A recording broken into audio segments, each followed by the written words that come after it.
तो hello everyone. तो हम जा रहे हैं अभी जो आपका सॉफ्टवेयर प्रोजेक्ट मैनेजमेंट में जितने भी न्यूमेरिकल्स हैं हम वो कवर करेंगे, ठीक है। मैं इसको जल्दी जल्दी करा दूंगा, नोट्स एकदम मैंने अच्छे से बना रखे हैं, आप लोग यहाँ से कर लेना, ठीक है। आपको नोट्स जो है टेलीग्राम पे मिल जाएगा, आपको पता ही है बात। तो देखो, हमारा पहला क्वेश्चन ही है जिसमें हमें ये पूछा गया नेट प्रॉफिट क्या होता है, पेबैक पीरियड क्या होता है, आरओआई क्या होता है। तो हम इसमें क्या करते हैं ना, देखो क्वेश्चन कैसे दिया रहेगा, ऐसे क्वेश्चन का फ्लो दिया रहेगा और लिखा होगा एक चीज़ समझना, negative figure at the end of year zero represent initial investment. जो ये जीरो ईयर पे जो ये नेगेटिव वैल्यू दी हुई ना, जो ये दिया हुआ है, ये सारा जो है हमें इन्वेस्टमेंट दिखाता है, ठीक है। कि हमने कितना इन्वेस्टमेंट किया है किस प्रोजेक्ट में। देखो प्रोजेक्ट 1 में इतना है, प्रोजेक्ट 2 में इतना, प्रोजेक्ट 3 और ये सब में, ठीक है, प्रोजेक्ट 4 में। तो हमने क्या किया है, जितना इन्वेस्टमेंट है, ठीक है, ओवरऑल मतलब यहाँ से लेके मतलब ईयर 1 से लेके और ईयर 5 तक सबको जोड़ दिया, जो आ रहा है 1.5 लाख, ये आ रहा है 11 लाख, ठीक है, ये आ रहा है 1,50,000 और 1,95,000, ठीक है। यहाँ से आ गया, हमें कैलकुलेट क्या क्या करना है, ये सारी चीज़ें कैलकुलेट करनी है। तो देखो नेट प्रॉफिट का फॉर्मूला क्या होता है, जितना भी प्रोजेक्ट है ना, ठीक है, जितना भी प्रोजेक्ट ईयर वाइज है, मतलब ईयर 1 में कितना है, ईयर 1, 2, 3, 4, 5 तक जितना भी है, उन सबको हम क्या करेंगे, ऐड करेंगे, तो 1.5 लाख हुआ, ठीक है। तो इसका फॉर्मूला होता है टोटल, मतलब summation of cash flow minus investment. मतलब जितना हमारा मतलब जितने साल में हमारा जो कैश फ्लो हो रहा है, और उसमें क्या करेंगे, माइनस कर देंगे जितना हमने इन्वेस्ट किया था। देखो 1.5 लाख कैश फ्लो हो रहा था और माइनस इन्वेस्टमेंट कर दिया, तो कितना आया हमारा 50,000, ठीक है। P1 प्रोजेक्ट का आ रहा है नेट प्रॉफिट कितना आ रहा है, 50,000 का हमें, ठीक है। फिर हमें हमारा P2 का कितना आ रहा है, और तुम्हारा 10 लाख, ठीक है। ऐसे P3 का निकाल दिया मैंने और P4 का भी निकाल दिया है, ठीक है। ऐसे पीरियड जिसे PP बोलते हैं, मैंने केवल प्रोजेक्ट 1 का निकाला, बाकी सारे प्रोजेक्ट का भी निकाल सकते हो, ठीक है। तो हमारा इसमें क्या करते हैं, पे बैक पीरियड में सिंपल सा है, जो फर्स्ट ईयर में कितना इन्वेस्टमेंट हुआ, मतलब जो इन्वेस्टमेंट पीरियड है, ठीक है, फर्स्ट ईयर में कितना हमने, मतलब देखो टोटल इन्वेस्टमेंट, इसका क्या कर सकते हो, टोटल इन्वेस्टमेंट, ठीक है, इन्वेस्टमेंट माइनस जो हमारा मतलब क्या बोलते हैं, जो ईयर इन्वेस्टमेंट हो, जो ईयर में ईयर प्रॉफिट हो रहा है, ठीक है, ईयर प्रोजेक्ट का जो ये सारे प्रॉफिट्स हो रहे हैं प्रोजेक्ट्स में जो भी हैं, ठीक है, वो कर लेंगे, ठीक है। तो उसमें क्या करेंगे, total investment minus year profit, मतलब मान लो 1 लाख था, उसमें से हम क्या करेंगे 10,000, मतलब 1 लाख में से 10,000 को घटा देंगे, ठीक है। नहीं तो माइनस ही रखो, नहीं तो उसमें से प्लस कर देना, ठीक है। तो 90,000 बचा। फिर सेकंड ईयर में क्या होगा, ये 90,000 टोटल अमाउंट हमारा पास कितना बचा इन्वेस्टमेंट का, 90,000। 90,000 में 10,000 और खर्चा कर दिया, तो कितना बचा 80,000। ऐसे ही करते जाएंगे जब तक कि हमारा प्रॉफिट में नहीं आ जाता, ठीक है। ये जो माइनस है, मतलब इन्वेस्टमेंट खत्म होकर हमें प्रॉफिट नहीं स्टार्ट हो जाए, तब तक हम इसे कैलकुलेट करेंगे। देखो चौथे से और पाँचवें ईयर में क्या हो रहा है, ये -50 था और ये +50, तो इसके बीच में क्या हो रहा है ना, इसके बीच में हमारा जो है प्रॉफिट हो जा रहा है। तो इसको हम क्या करेंगे, ये इसके बीच का जो ईयर होगा हमारा पे बैक पीरियड होगा, ये हमें मतलब हमारा जो प्रोजेक्ट का पे बैक है वो देगा, ठीक है। तो इसके लिए हम ईयर लिख देंगे, इसके बीच का लिख दो 4.5, ठीक है। तो 4.5 ईयर। फिर आता है आरओआई, नेट प्रॉफिट। इसका फॉर्मूला होता है net profit upon initial investment into 100। तो हम हर एक प्रोजेक्ट का आरओआई निकालते हैं। तो मैंने प्रोजेक्ट 1 का निकाला, आरओआई कितना होगा, नेट प्रॉफिट कितना था P1 का नेट प्रॉफिट था 50,000, ठीक।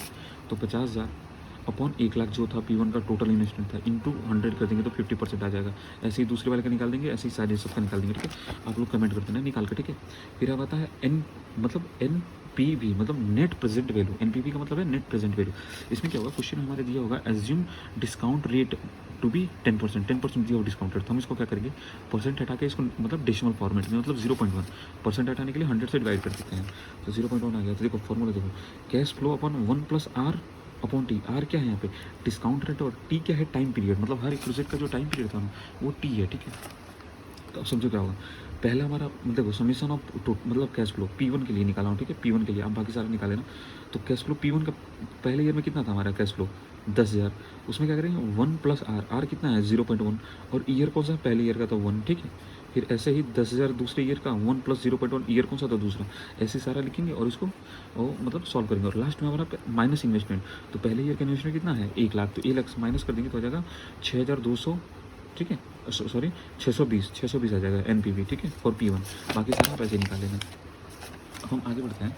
तो फंक्शन पॉइंट जो है, फंक्शन पॉइंट का सिंपल सा समझो, पहले आपको एक कंपोनेंट्स दिए होंगे, मतलब इनपुट है, आउटपुट है, क्वेरीज है, फाइल है, क्या है, ठीक है। उसके काउंट्स दिए होंगे, कितनी बार आ रहा है, 5, 10 दिन पर। वेट उसका दिया होगा, तो हम क्या करेंगे, काउंट और वेट को मल्टीप्लाई करेंगे तो एक टोटल निकलेगा 40, 25, मतलब जितना आ गया, ठीक है। तो हम इसको क्या करते हैं ना, UFP मतलब अनएडजेसेंट फंक्शन पॉइंट में क्या करते हैं, summation of count into weight, summation of count into weight कर देते हैं। मैंने ऑलरेडी क्या बोलते हैं, दोनों को मल्टीप्लाई कर दिया है, वेट और काउंट को, बस इसका समेशन करना बाकी है। तो इस सबको जोड़ोगे तो 125 जाएगा। और देखो एक क्या होता है यू ए एफ और सी ए एफ, ठीक है। इसको हम जनरली क्या करते हैं ना 1.1 से लेकर 1.5 के बीच में रख देना, ठीक है। टीचर तो कुछ दिखेगा नहीं, बस समझ आएगा यहाँ लड़का ने किया क्वेश्चन।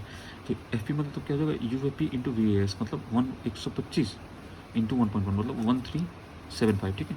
इसमें क्या करते हैं, अगर इफर्ट पूछ रहा हो कि if for 21% per month then find productivity, हम अगर दिया हुआ हो कि 21% पर मंथ दिया हुआ है और पूछ रहा है कि प्रोडक्टिविटी दो, प्रोडक्टिविटी मतलब क्या, फंक्शन पॉइंट अपॉन इफर्ट कितना है 21 है, तो फंक्शन पॉइंट का जो वैल्यू आता है उसमें डिवाइड करेंगे, ठीक है।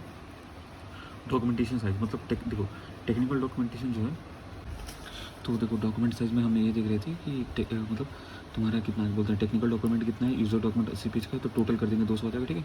और डॉक्यूमेंटेशन का फॉर्मूला होता है total page upon F P function point, ठीक है, डिवाइड कर दो आ जाएगा।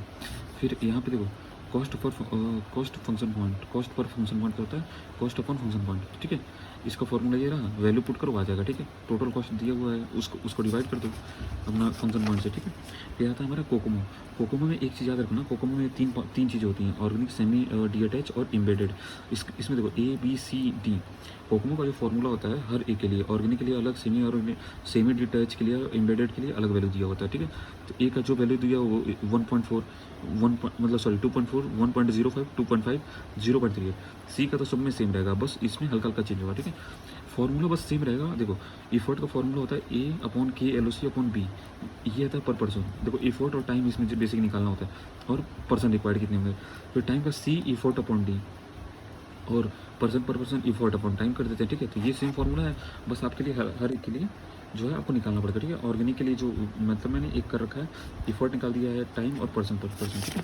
तो आप लोग ये खुद से देख लेना।